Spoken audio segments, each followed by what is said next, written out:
Am I the a-hole for wanting to give up my son after discovering he isn't mine? Original post. The situation is nothing short of a nightmare. I'm angry, depressed, and sad, and I don't know what to do. I, 32 male, am shattered and don't know where to turn. My wife passed away last month, only 7 months after giving birth to our son. She developed peripartum cardiomyopathy, a rare and severe form of heart failure that can occur in the months following childbirth. Despite the doctor's best efforts, she didn't survive. Losing her so suddenly has left me heartbroken and in a state of constant grief. 3 weeks ago, my wife's best friend came over to visit. She was visibly nervous and eventually told me she had something sensitive to share.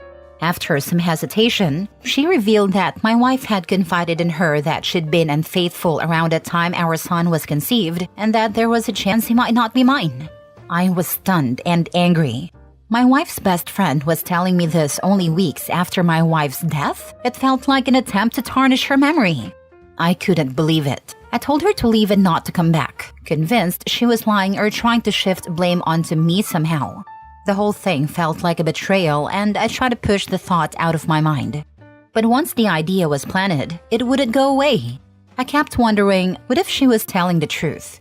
After days of tormenting myself with this possibility, I decided to get a DNA test. It wasn't an easy decision. I felt guilty for even considering it, but I needed closure. Yesterday, the results came back. My worst fears were confirmed. My son isn't biologically mine. Now I'm in a turmoil. I loved my wife and I wanted to believe our son was a piece of her and me together. But knowing he's not biologically mine has left me feeling lost and betrayed. I keep looking at him, trying to feel the same bond, but the pain of my wife's infidelity is so fresh, and I don't know if I'll ever be able to move past it. I feel awful even considering it, but I don't know if I can raise him on my own. The betrayal I feel is overwhelming. And I don't know if I'm capable of giving him the love and care he deserves. It's breaking my heart, and I feel like a failure. But I also feel like I'm not equipped to give him the life he deserves. Am I the a-hole? Now for the top comments before reading the updates. Have you thought to call her friend and ask who the father is? That took a lot for her to tell you. She could have never told you. The right thing to do first is attempt to find this guy and inform him. I haven't contacted her since that day. However, your suggestion is sound and I definitely contact her for his details, if she has any. More than likely she knows who it is. Be sure to apologize and say it was such a big shock, but you appreciate she told you the truth. Do you recall looking back things that didn't add up? Did she ever mention a guy and put off like the person was a friend or co-worker? Did any guy stand out maybe at her service or anything like that? Did you look through her phone since finding out to see if there was anything on there? Look at her bank statement for unusual charges and when she could have been seeing him. Not the a-hole. It's not the child's fault. You should tell your wife's family so they can take him. I worry if you raise him, you'll always resent him. I'm so sorry for your loss and your wife's betrayal. Please get therapy so you can heal. Best of luck, Obi. Not the a-hole. The child will feel that hesitation and frustration by the time they're in kindergarten. They won't understand why, but they will sense the mood, no matter how well you try to mask it. Feelings aren't right or wrong, they're just feelings. But they can definitely influence others. Your late wife presumably has living relatives. Contact them about it and involve them in the situation. I wouldn't just hand the baby over to the state without telling them. But if an actual relative is willing to step up, that would be a better outcome. Not the a-hole. I'm sorry this has happened. Unfortunately, now he is a reminder of betrayal and a reminder that your life with your wife was a lie. It might be best to put him up for adoption or let your wife's family take him. You will never have the bond with him that you would have had if this truth had not been uncovered. I haven't told anyone yet about the test. However, I think it'd be best if I do so immediately. Now for the updates. I hadn't thought of contacting their friend, but I will now. The replies have really solidified what I have been feeling. The child is innocent, but I don't think I'd be able to love or care for him as well as I should. Informing the family will be my first step, then contacting the affair partner if possible. Adoption will be my last resort. Many of you may believe I'm a monster, but put yourself in my situation. I hope you all understand. Mini update too. I called her friend, apologized for my behavior, and also asked why she hadn't informed me as soon as she knew. She said her loyalties lay more with her friend than with me. Okay, fine. I asked her about the affair partner and she said she doesn't know, as it was a one-time thing. Apparently, it happened during her work time, whatever that meant, and during the daytime as she'd been told. I'm not fully understanding, but it seems like she was with a guy when she was supposed to be working. Many of you are suggesting I go through her phone or other social contacts, but I don't know any passwords. I never doubted her. We weren't controlling of each other and we gave each other plenty of privacy. The next step is informing the family. Both minded hers. I want to clarify, I don't hate the baby, and I'm not so heartless that I'd throw him out of the house. Whatever happens will be handled according to procedure. I'm not going to instantly abandon a child just because he isn't mine. Now for the full update. Thank you to everyone who reached out with advice and support. I didn't get to respond to every message, but I really appreciate it. After finding out my son isn't biologically mine, I decided to tell both my family and my in-laws.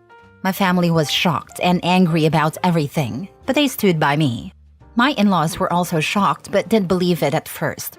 They asked to see the DNA test results, and after seeing them, they suggested we do a second test with both families present, just to be sure. They said that if it confirmed he isn't mine, my late wife's sister, who has a 4-year-old daughter, would adopt him and I could take my name off the birth certificate if I wanted. I agreed and we did a test yesterday. The results should come in about a week. Honestly, I'm relieved with how things are playing out. There hasn't been any drama and everyone's been understanding. I've also talked to a lawyer who said getting my name off the certificate should be straightforward with the test results.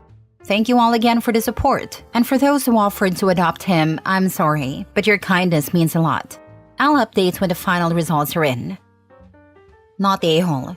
This is heartbreaking knowing the last living piece of your wife's memory is just a reminder of her betrayal. It must be such a relief to have everyone on the same page and avoiding drama. I hope everything works out in a way that brings Opie peace. I don't know. I think knowing she was a scumbag could also make it easier to let go of the idea that a perfect life was ripped from his grip. It's horrible in the short term, but wouldn't you rather have a dead crappy ex than a dead great one? I'm glad they are testing both sides of the family just in case a mistake happened at the hospital. Yeah, imagine if it wasn't the wife's either. I know a family who had this happen to them. Took a baby home, and 9 days later found out they were given the wrong baby to take home. It was a nightmare. Wow, what happened after they discovered it? Were they able to get their biological child? Yeah, they didn't even realize it wasn't their baby. The hospital called to let them know that their baby was back at the hospital and that the baby they had at home was someone else's. It turned out their baby had gotten sick. And after a blood test, the doctors informed the parents that their baby's blood type didn't match the one recorded at birth. I think they cross-checked other babies born around the same time and realized it was probably this family. They all took a DNA test, and when the results came out, they swapped the babies back. But there were plenty of tears and sobbing. The mothers had been breastfeeding the babies and were both quite attached to them. I think the kids are about 2 or 3 years old now, and last I heard, the families were still good friends. Next story. Am I the a-hole for wanting a divorce immediately after my husband's affair with a coworker? We have a 4-year-old. Context. Last week, I discovered Teams messages between my husband of 4 years and a coworker that were spicy, to say the least. They were claiming to have animalistic thoughts about each other, saying that caring for each other was their main priority, and my husband even told her that he thought they would be together a few years from now. Although the spicy messages seem to have mostly occurred in the last couple of weeks, their discussion history was long and extensive, with deep conversations about shared music, books, TV interests, things happening at home, and their feelings and emotions. One of my husband's messages implied that some version of this affair had been going on for at least 6 months. The night before this discovery, we had actually made a commitment to each other to really try again in our marriage. I prompted this conversation because I could sense something felt off or different. We both agreed to put in the effort. However, when I found the messages the next day, There was no indication that he was planning to end things with her, despite our conversation the night before. I think he intended to try with us and continue things with her as well. As soon as I discovered the messages, I left the house and haven't seen him in person since. My 4-year-old son and I are now back in the house, while my husband stays with his parents until we make long-term arrangements. Given other tumultuous times in our shared history, including drinking issues on his part around the time our son was born, I met with a divorce lawyer today and I'm strongly considering proceeding. I let him know this. The problem is that, of course, he's now telling me he loves me, loves our family, and wants me to come back home to make things right. He keeps saying I did things over the last couple of years that led to us being unhappy too. I've never cheated. That he was lonely, wasn't in the right frame of mind, and that because it wasn't physical. He didn't actually cheat, though in the messages he mentioned wanting a part of her body. He keeps saying he wants to have a conversation, but I feel like taking it off text messages will just give him more leeway to avoid certain questions I ask. At first I was so sure I wanted to move ahead with a divorce. Now I'm emotional and confused. Am I moving too quickly with all this? Should I have a conversation with him first? Am I the a-hole? Not the a-hole. He's guilting you and is only sorry because he was caught and you deserve better. Divorce the unfaithful sack of a turd and go live a fulfilling life with your son. Congratulations on losing the dead weight. My son is the single biggest reason I met with a lawyer today. Thinking of his future and wanting him to have security in his day-to-day life is keeping me going. You want him to see you modeling a healthy relationship, not a toxic one. Don't stay with a cheater. Don't fall for that sudden change of heart BS. Follow through with the divorce and make it hurt financially. That's the other hard part of me. Thinking about the finances element somehow adds to the guilt. The fact that he's blaming you for his cheating is unreal. He even predicted the end of your marriage in his messages to his girlfriend. He just gets to be her horrible partner a little sooner. Forgot to add she's married too.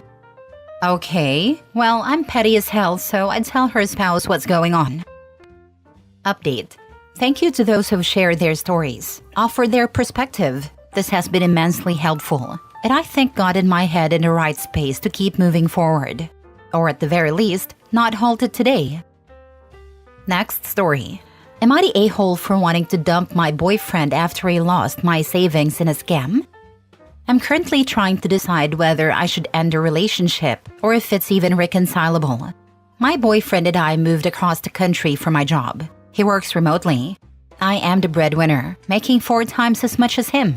He has lived at home his whole life and has never paid bills before, aside from credit cards. When we arrived at our new home, he was in a trading group and seeing great returns. He convinced me it would be a good idea to invest my money too. So I did, and I fully accept the consequences of that. It turns out the group was a scam, and between the money we pulled together, we were only able to withdraw $10,000 of the $25,000 we invested. I invested $15,000, and he invested $10,000. Since I'm the higher earner, I told him to keep the $10,000, and I would work hard to recoup my loss since it's easier for me to do so. I asked him to keep the money as a nest egg and not to trade it. Fast forward a few months. I've recovered. I took us to a nice vacation and paid for most of it. No problem since I make more. We came home from the vacation and I began looking at homes to purchase so we could start our life together. I asked him if he could contribute a portion of the $10,000 toward a down payment for our house. He then informed me that he had attempted to trade the money to make back our loss and lost it all. He never even told me about it or consulted me before he did it. He has an expensive knife collection back home, and it's worth noting that half of his paychecks go toward paying off his debts, so he can't contribute much to bills. He won't sell off the collection to put himself ahead in life. Am I the a-hole for dumping my boyfriend for being poor with his money and making bad decisions? Girl, what? You can't be this afraid to be single. Have some self-respect. He lost money you worked for and you let him off the hook? The first incident is as much her fault as his. He's obviously an idiot, but anyone putting that kind of money into something needs to do their own research, especially if the person bringing the offer doesn't exactly have a strong financial background. No, you're sensible. Incompatible financial values are the major cause of divorce. I think it's hard because for the first year everything was storybook perfect. Felt like I was going to spend my life with this person. Then the financial woes started to unravel and it's just hard to accept. I know what I need to do, but reading outsiders' perspective makes me feel more confident and serves as a reminder that I'm not being irrational. Last story. Ex-husband requesting I message in a group text with his fiancée. I have been divorced for 12 years, and my kids with him are 15 and 17. We have very minimal contact. I really try to text only when necessary. Recently, I sent a courtesy text to my ex-husband about a small purchase for a necessity for my oldest, so that his dad doesn't buy it too. The follow-up text from him was, "Hey, I just want it to be known I want my fiancé included in the messages. Whatever you text, she knows anyway. No point leaving her out.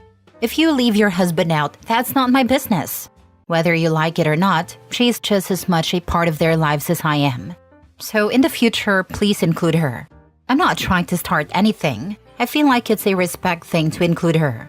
Fiancé is my other half, and we make decisions together. Thanks." Am I the a-hole because I do not want to message both of them? In the past, when I tried to include her in an effort to get along, anytime there was a disagreement, it became a 2 versus 1 argument. And they had what I feel is verbally abusive communication. In this instance, my ex said I was being childish, ridiculous, etc. because I said no. He is relentless in this request. Not the a-hole. I will message you as required about our children. What you do with those messages, if you share them with your fiancé or not, is not my concern. I intend no disrespect, but how you handle your relationship is on you, not on me. And, to be clear, you don't get to tell me what to do, so stop trying. I'm petty. I'll include her in the texts when you add her to our custody agreement. Until then, per our legal paperwork, I will only be communicating with you. It's not your problem if his fiancé is so insecure about a relationship that's been over for 12 years. I often wonder if he messed up and she feels like she can't trust him. I don't understand step-parent insecurity. I left him 13 years ago and have never regretted it for a moment.